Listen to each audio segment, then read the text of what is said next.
Hello friends, তোমরা সবাই কেমন আছো? আশা করি খুব ভালো আছো। আর আমিও ভালো আছি। দেখো, আমরা মায়াপুরে মন্দিরে চলে এসেছি। আর মায়াপুরে আসলে মনটা আরও ভালো হয়ে যায়। ছুটির দিনে মায়াপুরে ঘুরতে খুবই ভালো লাগবে। এই মন্দিরটা এখনো কাজ পুরোপুরি কমপ্লিট হয়নি। আশা করি খুব তাড়াতাড়ি কমপ্লিট হয়ে যাবে, অক্টোবর মাসের মধ্যেই।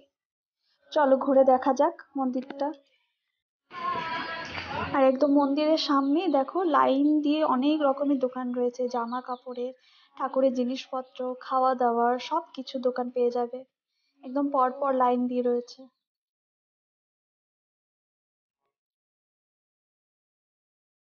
আর এই যে সামনেই রয়েছে মন্দির।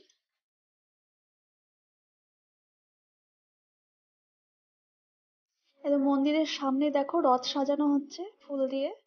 এই রথটা আজকে একটা স্পেশাল দিন, এই জন্য রথটা সাজানো হচ্ছে। এটা রথে করে আরতি হবে সন্ধ্যাবেলায়। সেটা তোমরা যদি দেখতে চাও, অবশ্যই আমার ভিডিও লাস্ট পর্যন্ত দেখতে থাকো। আর এখানে দেখো, মন্দিরের একদম সামনেই, একটু এগিয়ে গিয়ে সামনেই এই প্রসাদের কুপন কাটার কাউন্টার পেয়ে যাবে। এখানে অনেক রকমের কাউন্টার আছে, 40 টাকা, 60 টাকা, 80 টাকা, অনেক রকমের পেয়ে যাবে। তোমরা যেটা ইচ্ছা করবে সেটা কাটতে পারো। প্রাইসটা কম বেশি আছে। আর আমি 40 টাকার চলো প্রসাদ কক্ষের দিকে যাওয়া যাক। আর দুপুরবেলা হয়ে গেছে, অনেকটাই দেরি, খিদেও পাচ্ছে। লাইন দেখতে পাচ্ছ, অনেকটাই বড়। আর লাইন দেওয়ার আগে অবশ্যই জুতো রাখার জায়গা আছে, ওখানে জুতো রেখে তারপর লাইন দিতে হবে। আর জুতো রাখার জায়গায় কোনো রকম পয়সা নেওয়া হয় না, ওটা তোমরা বিনামূল্যে জুতো রাখতে পারো। একদম প্রসাদ কক্ষের সামনে থেকে লাইন আরম্ভ হয়ে একদম মন্দিরের লাস্ট মাথা পর্যন্ত লাইন, এত বড় লাইনে যাচ্ছি তো যাচ্ছি, শেষ আর হচ্ছে না।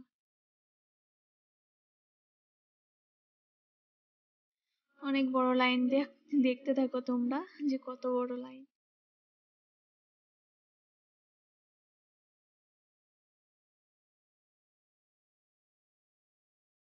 এখানে দেখো অনেকজন মিলে আঁকছে, সুন্দর।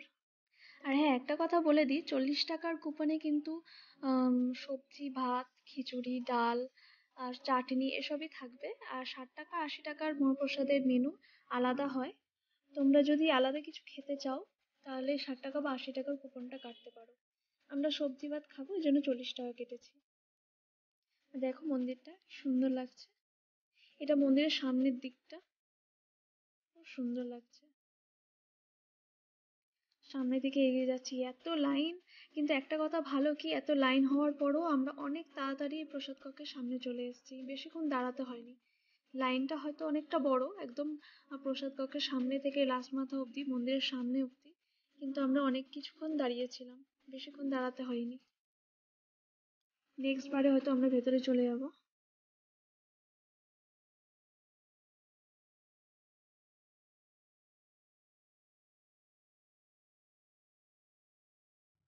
যাক, এবার লাইন পাওয়া গেছে। খুব জোর খিদে পেয়ে গেছে। দেখেছো কত বড় হল ঘরটা। অনেক লাইন পড়ে, কিন্তু একটু বেশিক্ষণ দাঁড়াতে হয় না। কিছুক্ষণ দাঁড়ানোর পরেই আমরা ঢুকে গেলাম। দেখো, একসাথে অনেকজন মিলে খেতে পারবে। ওই দিকটা আগে বসে পড়েছে, এখন আমরা আমাদের এই দিকটা বসবো।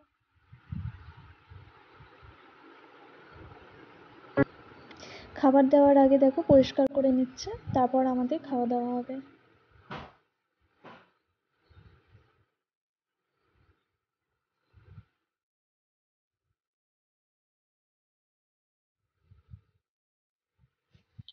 এক এক করে আস্তে আস্তে সবাই আসছে দেখো।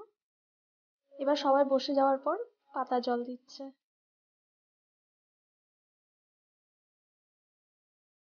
40 টাকার কুপনে শুধুমাত্র তোমরা খিচুড়ি, সবজি, ভাত, ডাল, চাটনি এসবই খেতে পারবে। খিচুড়ি দিয়ে দিল, এরপর খিচুড়ি দেওয়ার পর হয়তো ভাত, ডাল, সবজি দেবে।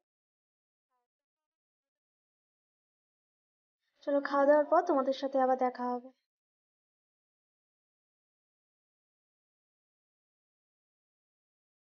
ভাতের সাথে এখানে সয়াবিন আলুর তরকারি দিচ্ছে।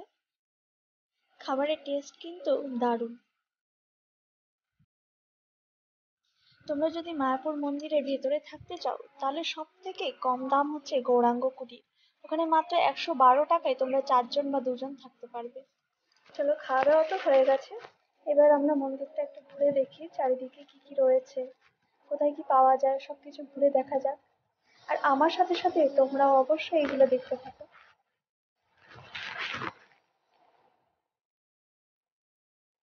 দূর থেকে দেখো মন্দিরটা খুব সুন্দর লাগছে।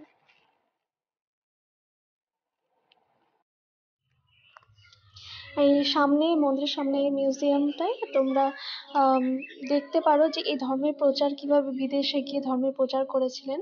তো এই মিউজিয়ামের ভিতরে গিয়ে যদি কেউ দেখতে চাও তো প্রথমে তোমাদের জুতো জমা রাখতে হবে আর ক্যামেরা ফোন সব কিছু তোমাদের জমা রাখতে হবে। জুতো তোমরা বিনামূল্যে রাখতে পারো, কিন্তু তোমার ফোনটা 5 টাকা করে হয়তো নেবে জমা নেওয়ার জন্য। কিছুটা এগিয়ে গিয়ে দেখি এখানে অনেকজন মিলে ঠাকুরের নাম কীর্তন করছে। তোমরা মায়াপুরে আসলে বিকালবেলায় এটা দেখতে পারো। সবাই বিকালবেলায় এসে মাঠের মধ্যে নাম কীর্তন করে, খুবই ভালো লাগে শুনতে। আমি বেশ কিছুক্ষণ দাঁড়িয়ে সামনের দিকে এগিয়ে দেখি। সামনেই রয়েছে একদম এই কীর্তন যেখানে হচ্ছে তার সামনেই রয়েছে স্টোর আর অনেক রকমের খাওয়া দাওয়ার জায়গা। এখান থেকে দেখো মন্দিরটা কতটা বড়, দেখতে পাচ্ছ অনেকটা বড় আর খুব সুন্দর লাগছে। সামনে এই ধোসার দোকানটা দেখতে পেলাম, কী কী পাওয়া যাচ্ছে দেখি। ধোসা ইডলি সব কিছুই মোটামুটি পাওয়া যায়, মোমো কিছুই পাওয়া যায়। আমি ডিসাইড করতে পারছি না যে মোমো খাবো না ধোসা খাবো। লাস্ট অবধি আমি মোমো নিলাম। ভেজ, এখানে তো সব কিছুই ভেজ। ভেজ মোমো নিয়েছি 40 টাকা প্লেট। স্যুপ দিয়েছে একদম কাপের মধ্যে ছোট্ট, অনেকগুলোই পিস দিয়েছে ভেজ মোমো। এগুলো নেওয়ার আগে তোমাদের অবশ্যই পেমেন্ট করে কুপন নিয়ে তারপর এখান থেকে কালেক্ট করতে হবে।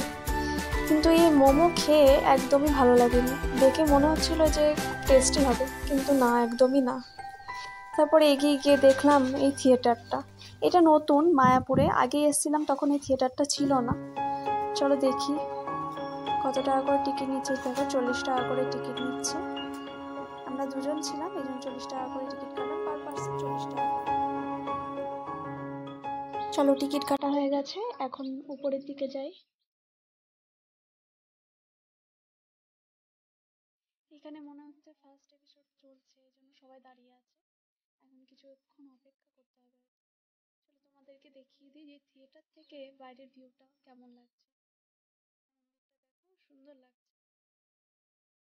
ফার্স্টের এপিসোডটা শেষ হয়ে গেছে, এখন আমরা এখানে প্রবেশ করছি থিয়েটারের মধ্যে।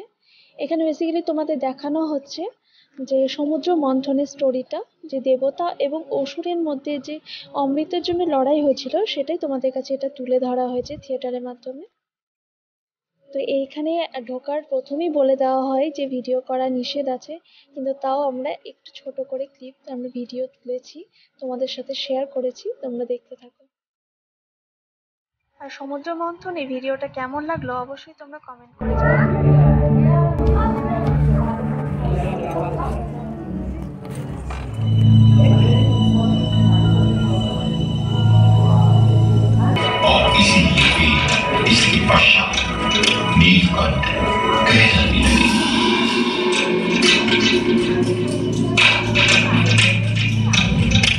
मंथन से अनेक अद्भुत रंग निकले, जैसे कि भव्य वस्तु और पद्मान्वय और कल्पवृक्ष,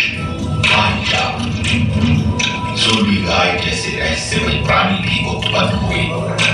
साथ ही और गजराज, ऐरावत, वरुण और अप्सराओं जैसे सुंदर जीव प्रकट हुए, परंतु सागर से निकलने वाली सबसे मूल्यवान निधि को स्वयं धरती देवी शिव लक्ष्मी थी। संगमरमर के पर्वत को प्रकाशित कर सकने वाली बिजली की प्रभा को भी परास्त करते हुए विद्युत प्रकाश के साथ भी सतर्क कराई। उनकी उत्कृष्ट सुंदरता, उनकी शारीरिक विशेषताएं, उनकी यौवन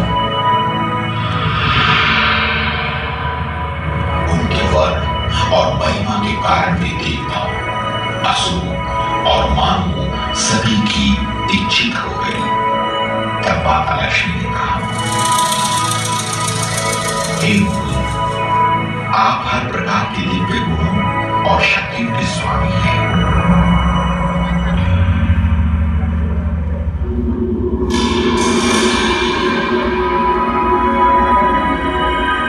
मैं किसी भी और को नहीं, बल्कि केवल आपको ही अपना स्वामी मानती हूं।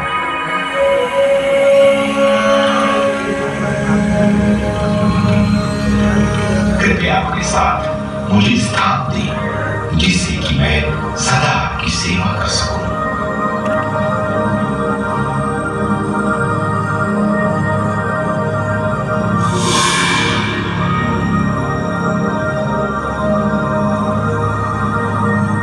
नारायण लक्ष्मी माता को अपने नित्य सखी स्वीकारते हैं और वहां पर उपस्थित सभी जन इस शुभ मिलन का बड़े हर्ष के साथ उत्सव मनाते हैं।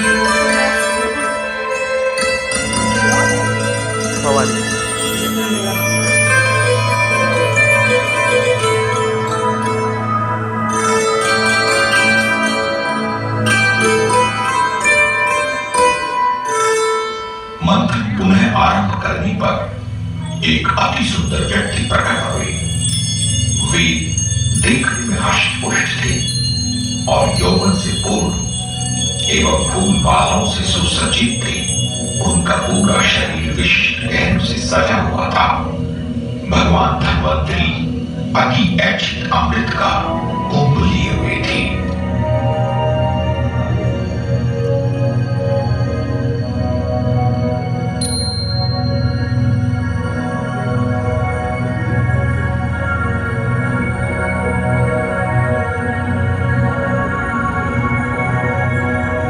झगड़े को आगे बढ़ने से रोकने के लिए भगवान विष्णु ने, जो हर नकारात्मक स्थिति को संभाल सकते हैं, अति सुंदर स्त्री मोहिनी का रूप धारण किया।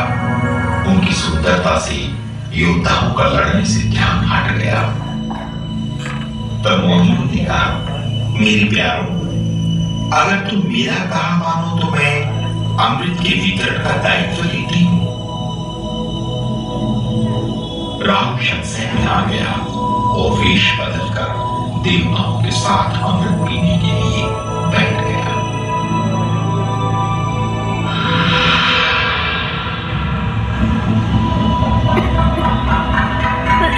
जब तक राम का सर काटा जाता, वो अमर हो चुका था और आकाश के अन्य ग्रहों में मिल गया। क्योंकि राम चंद्र और सूर्य का नित्य शत्रु है, इसलिए वे पूर्णिमा इत्यादि दिनों पर उन पर आक्रमण करने का प्रयास करते रहते हैं, जिससे ग्रहण होते हैं। वे सभी और मैं भी शक्तिहीन रहे, जिसे उन्होंने मोहिनी समझा था। वे गरुड़ पर सवार होकर अपने नित्य धाम जाते। देवता सदा सुरक्षित थे, क्योंकि वे परमेश्वर भगवान श्री वासुदेव के भक्त हैं, जबकि असुरों को अमृत पान करना वैध था। परंतु रुको, वे कुंभ की लड़ाई में गिरी होंगी, याद है? ये लड़ाई 12 दिनों तक चली।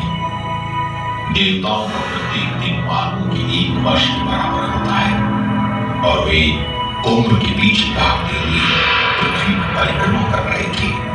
4 महीने की, एक नासिक में, एक उज्जैन में, एक हरिद्वार में और एक इलाहाबाद के संगम में। इसलिए प्रति 12 वर्षों में जिन स्थान पर अमृत की बूंदें गिरी थी, वहां मेले का आयोजन किया जाता है। विश्व भर से इस अनोखी लीला का स्मरण करने के लिए करोड़ों तीर्थयात्री आते हैं। समुद्र मंथन के समय जो ग्रहों की स्थिति थी, उसी की पुनः स्थापना होने पर सभी तीर्थयात्री इन स्थानों पर स्नान कर शुद्धि प्राप्त करते हैं।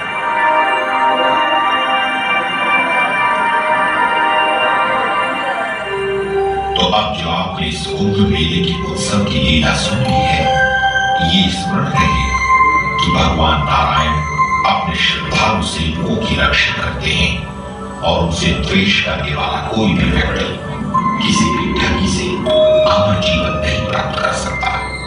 केवल धर्म से ही श्री भगवान प्रसन्न होते हैं। अब मेरी यात्रा पुनः आरंभ करने का समय आ गया है। मेरा अगला लक्ष्य नित्य धाम गोलोक वृंदावन है, जहां मैं अपने प्रभु से भेंट करूंगा। क्या आप मेरे साथ चलेंगे? अगर हाँ, तो इस मंत्र का मेरे साथ जप कीजिए। इसकी रहस्यमय शक्ति आपको शीघ्र ही वहां ले जाएगी।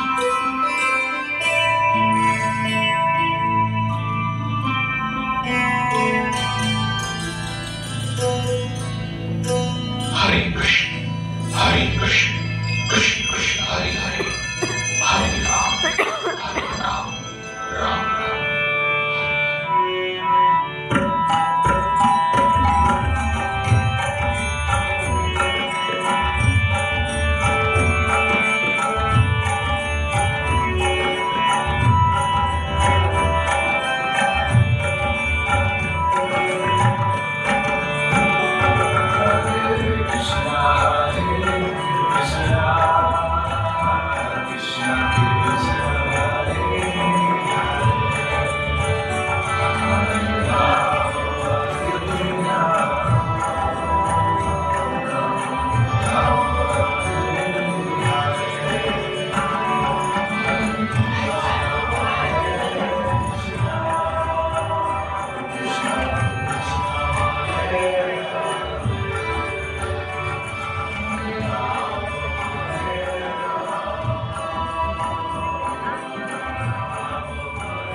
সন্ধ্যাবেলা একটু ঘুরতে ভিডিওটা প্রায় শেষ হয়ে গেছে।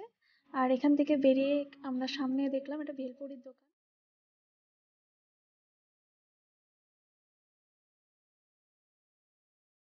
ভেলপুরি তো খাওয়া হয়ে গেছে, এখন আমরা দেখতে যাচ্ছি সন্ধ্যের আরতি। তোমাদের ভিডিও প্রথমেই আমি বলেছিলাম যে রথ মন্দিরের সামনে যে রথটা ছিল ওটা কেন সাজানো হয়েছিল।